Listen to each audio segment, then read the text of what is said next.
जय हिंद दोस्तों, मैं AK सिंह आपका स्वागत करते हैं आपके अपने YouTube चैनल अंजना क्लासेस पे। दोस्तों, आज हम हिस्ट्री से रिलेटेड एक टॉपिक पे चर्चा करेंगे। जब मेरा भारत आज़ाद हुआ था यानी आज़ाद हो रहा था, उस वक्त जो आज के डेट में ये हमारा इंडिया देख रहे हैं, इस ढंग का नहीं था। बहुत सारा जो हमारा इंडिया है अनेक पार्टों में विभाजित था।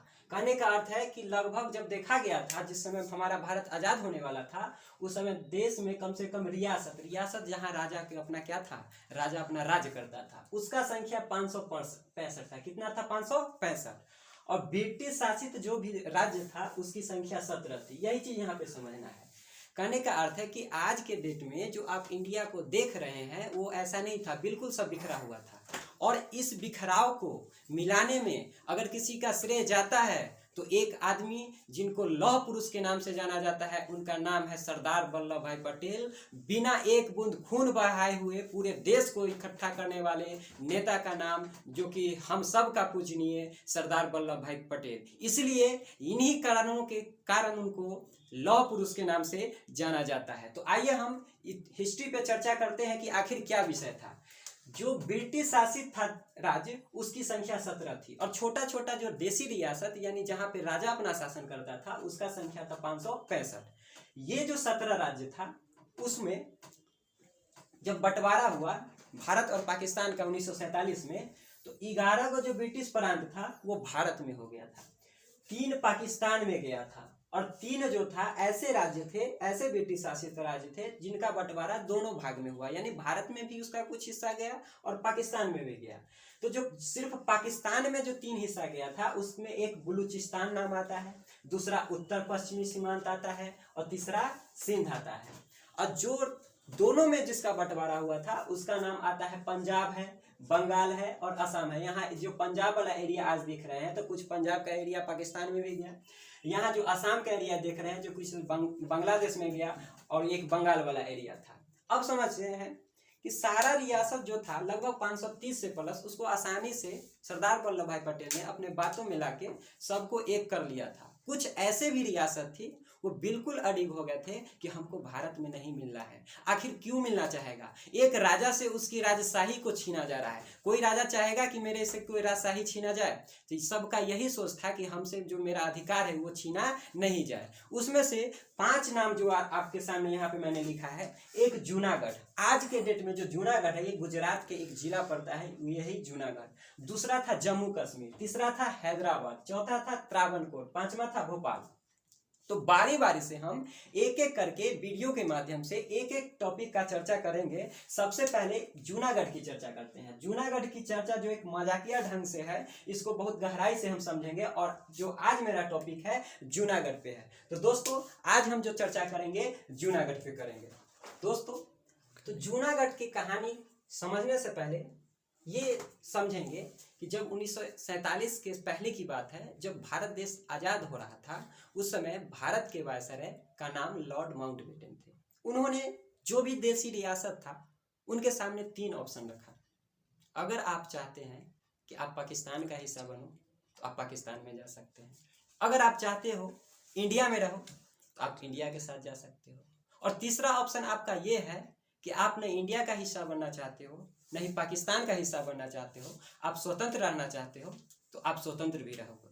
लेकिन एक कंडीशन है कि आपको ज्योग्राफिकली आपको ध्यान देना है कि ज़्यादा सहूलियत किस में है। कहने का अर्थ ऐसा मार्ग नहीं ढूंढ लेना है। कहने का अर्थ है कि अगर आपका एक इलाका पाकिस्तान से टच कर रहा है तो आप पाकिस्तान के फेवर में जा सकते हैं। एक इलाका जो पाकिस्तान से बहुत दूर है और वहाँ आप चाहिएगा कि हम पाकिस्तान में मिल जाए, तो हर तरह की सुविधा वहाँ नहीं मिल पाएगी। यानी कि आपको जो है ये तीनों कंडीशन के अलावा, तीनों शर्त के अलावा आपको उस शर्त पे भी ध्यान देना है, यानी आपको ज्योग्राफिकली भी आपको ध्यान देना है। तो चर्चा करते हैं जूनागढ़। जूनागढ़ में का क्या पोजीशन था कि जूनागढ़ में जो राजा थे उनका नाम था नवाब मोहम्मद महाबत खां। ये मुस्लिम थे। क्या थे? मुस्लिम थे। लेकिन कमी क्या थी कि यहाँ का जो प्रजा थी वो पूरा 80%, लगभग 80% से एवं जो प्रजा थी यहाँ की, वो क्या थी? हिंदू थी। एक सस्पिशन वाला बात हो गया, आश्चर्य वाला बात हो गया कि जहाँ का राजा मुस्लिम हो और वहाँ का प्रजा पूरा हिंदू हो 80%। वहाँ का जो शासन संभालने में बहुत प्रॉब्लम होगा। तो इन्होंने क्या सोचा था, ये जो नवाब मोहम्मद महाबत खान जी थे, ये सोच रहे थे कि हम पाकिस्तान में मिल जाए, इनका ये सोचना था। और इनसे जुड़ी कुछ निजी जीवन में क्या है कि ये बहुत कुत्तों से बहुत प्यार करते थे। कुत्ते, इसलिए इनको डॉग लवर भी बोला जाता था। कहा जाता है कहानी में कि इनके पास कुत्तों की संख्या लगभग 800 है। और एक अद्भुत कहानी ये भी है कि एक बार अपने प्रिय कुत्ते को जब शादी करवाए थे, कुत्ता से कुत्ते में शादी करवाए थे, तो उसमें इतना खर्च किए थे, साथ ही साथ पूरे अपने राज्य में एक दिन का छुट्टी भी घोषित किए थे, इतना ये चाहते थे कुत्ते को। उसके बाद जो है होता क्या है, इनके पास पत्नियों की संख्या की भी कमी नहीं थी, पत्नी भी बहुत थी। पत्नी कितना था, 9 पत्नी थी। उसके बाद 15 अगस्त 1947 को जब मेरा भारत आजाद होता है, तो महाबत खान जी डिसाइड करते हैं कि वो पाकिस्तान में मिल जाएंगे। उन्होंने डिसाइड कर लिया।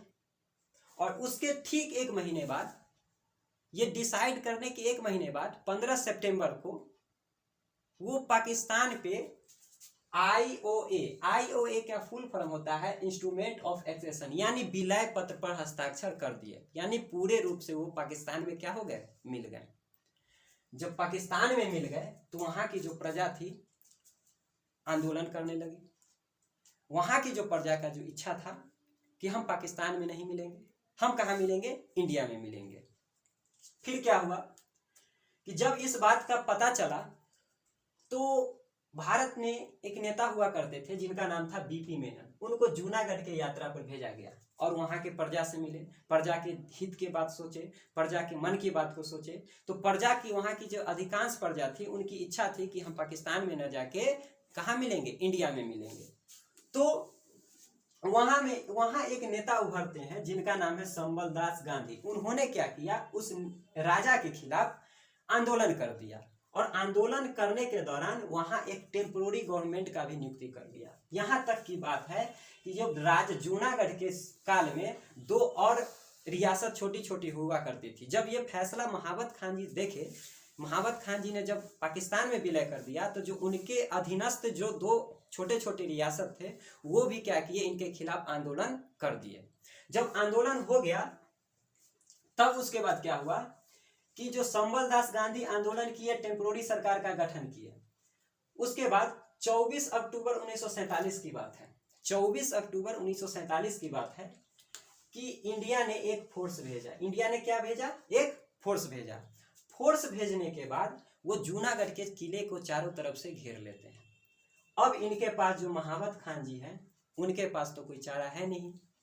वो क्या करते हैं, ठीक एक दिन बाद 25 अक्टूबर को वो एक प्राइवेट प्लेन से पाकिस्तान भाग जाते हैं। और इतना हड़बड़ी में भागते हैं कि अपने साथ बहुत कुत्ता को ले जाते हैं, लेकिन बहुत कीमती चीज, उनकी पत्नी की संख्या कितना थी, 9 थी। उसमें से 7 को ले जाते हैं, 2 को यहीं भूल गए थे। इतने ने उनके पास पत्नियां थी कि 2 पत्नी को भी वो भूल गए और वो कहाँ भाग जाते हैं, पाकिस्तान भाग जाते हैं। उसके बाद क्या हुआ कि वहां का जो चीफ सेक्रेटरी, यानी कि वहां का जो प्रबंध और जो शासन की जिम्मेवारी है, एक नाम सुने होंगे बहुत ही प्रसिद्ध, जो कि बाद में जाके पाकिस्तान के एक बहुत नेता उभरते हैं, उनका नाम है शाहनवाज भुट्टो।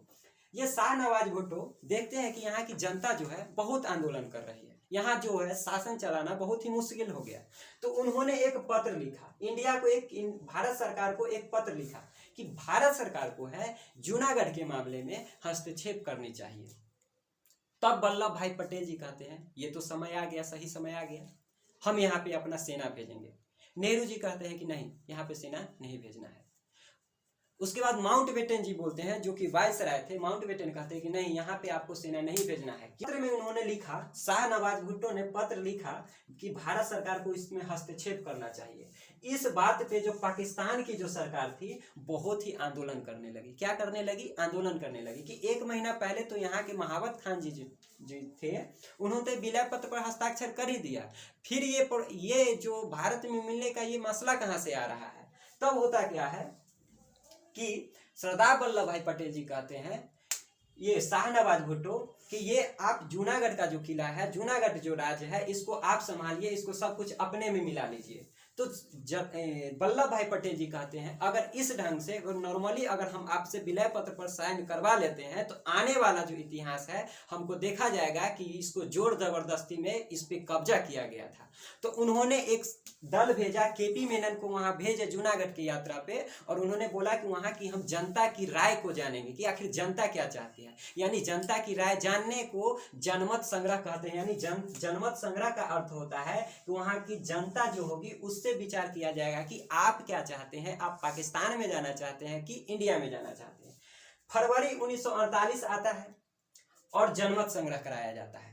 ये जनमत संग्रह में लगभग 91% लोग भारत के पक्ष में, मतलब कहने का अर्थ है 91% लोग थे वो चाह रहे थे कि पाकिस्तान में न जाके इंडिया में मिले, और वही हुआ 91%। साथ ही साथ इनका जो 2 छोटा छोटा रियासत भी था वहां भी जब जनमत संग्रह कराया गया तो वहां का 97% जो था इंडिया के पक्ष में गया, और अंततः जब जनमत संग्रह के बाद जूनागढ़ जो है इंडिया का पार्ट बन गया। 1956 में यही जूनागढ़ एक बंबई प्रांत हुआ करता था। क्या हुआ करता था? ये बंबई के प्रांत में। जब 1960 ईस्वी में बंबई का विभाजन होता है 2 राज्य में, एक महाराष्ट्र और एक गुजरात में, तब 1960 में जाके जो आज का जो जूनागढ़ आप देख रहे हैं बिल्कुल कहाँ है, तो गुजरात में पड़ता है।